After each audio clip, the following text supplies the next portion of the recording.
Hello everybody, this is the Daydreamer with Daydreams and Nightmares, and this is going to be the start of my Valiant part of my collection, and I thought I would start off with the character of Bloodshot. Bloodshot is a former soldier who has nanites injected into his blood, hence the name Bloodshot. He has superhuman strength, agility, stamina.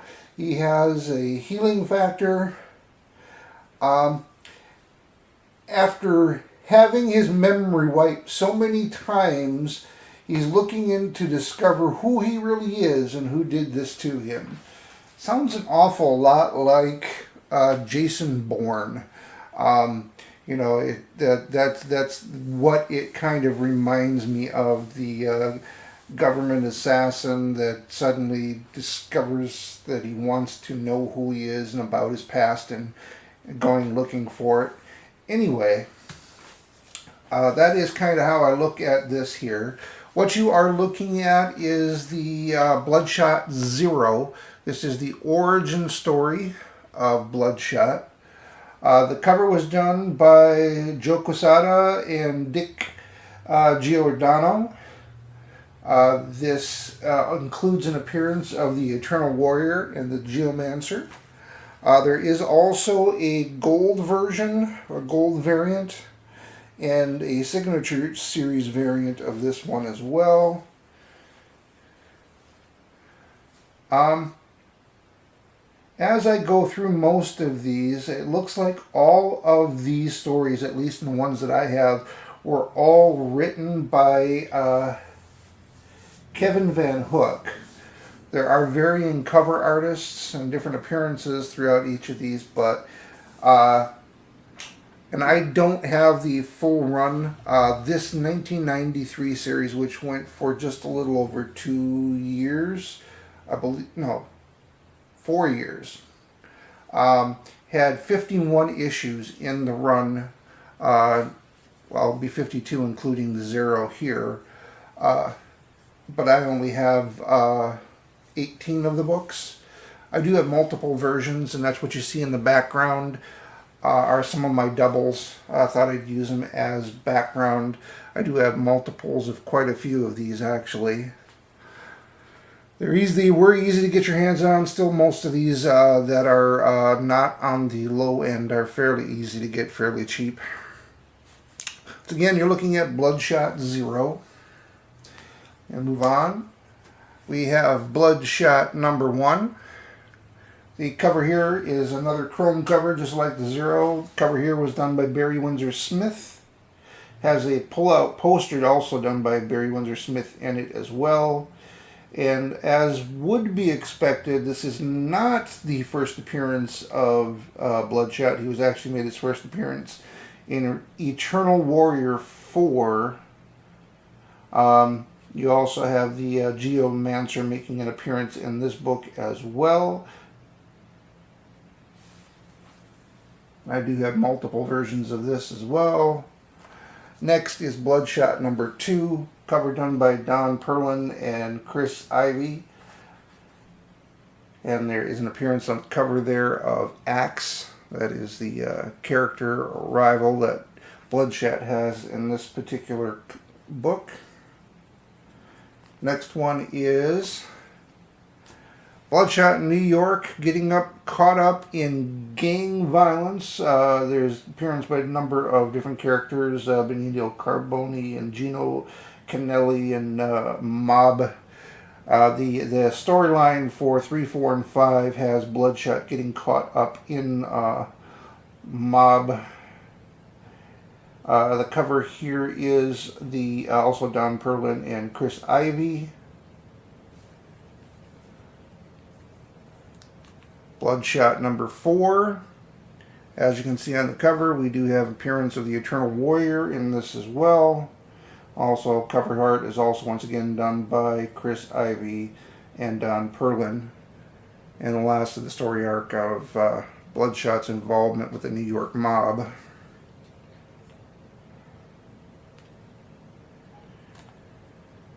is in, actually this would be the last one here, sorry. And you do have the Eternal Warrior and Rai and Bloodshot all in this particular story. This was, cover art here is done by Don Perlin and Kevin Nolan.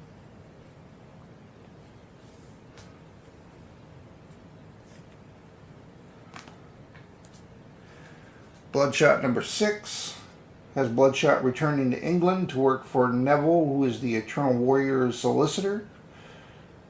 Cover art here is done by Don Perlin and John Dixon.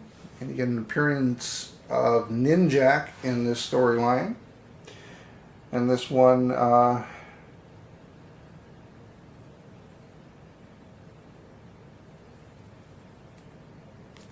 follows up with Ninjak in the storyline here as well, and on the cover with Bloodshot. Cover art here once again done by Don Perlin and John Dixon. Bloodshot number 8. He is infected by a virus, so he's not able to do that super healing of his, and needs to figure out how to deal with that computer virus in order to get his nanites working again. Cover here is done by Don Perlin as well as Tom Ryder.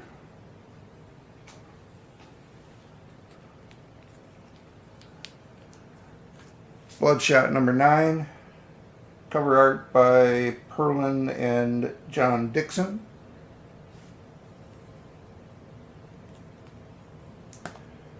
Bloodshot number 10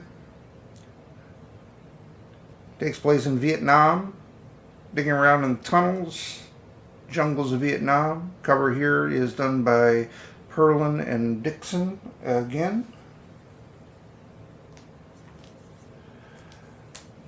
Bloodshot number 11, cover art by Don Perlin and Pat Boyette.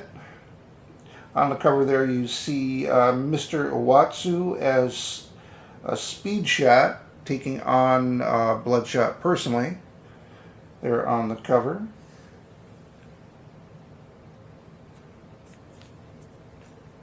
Bloodshot number 12, Bloodshot's Day Off. Cover art by Don Perlin and Dick Giordano.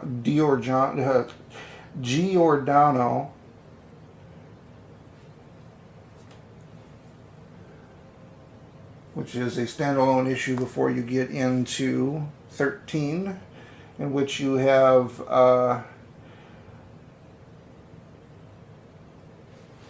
Bloodshot getting caught up in the middle of the battle between the Weaponeers, which is the group that Ninjak is a part of, and also the Webnet. This is part of the story, it crossovers of story that happens with the introduction of Ninjak number 1.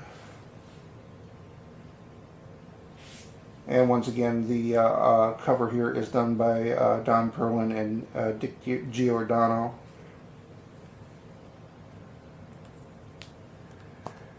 Christmas issue. Bloodshot returns to New York and decides to get involved with the mob again.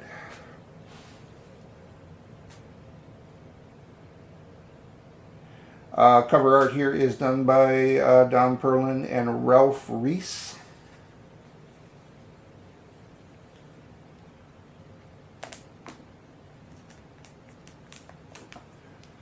Bloodshot number 15.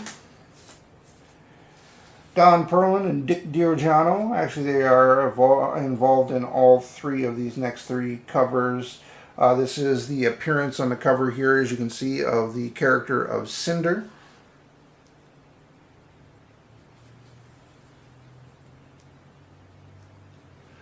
Bloodshot number 16. Bloodshot is tasked with protecting a diplomat from assassination.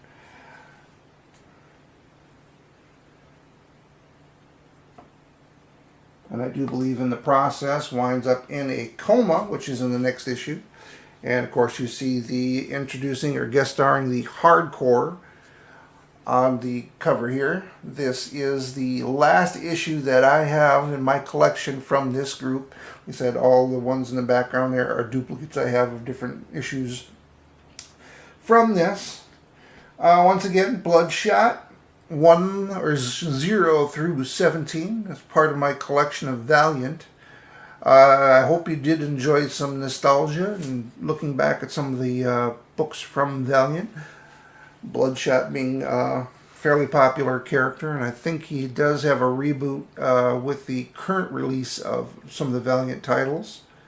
But anyway, I hope you enjoyed. If you did, hit a like, subscribe if you want to watch more, and feel free to leave any feedback or comments down below. And thank you for watching.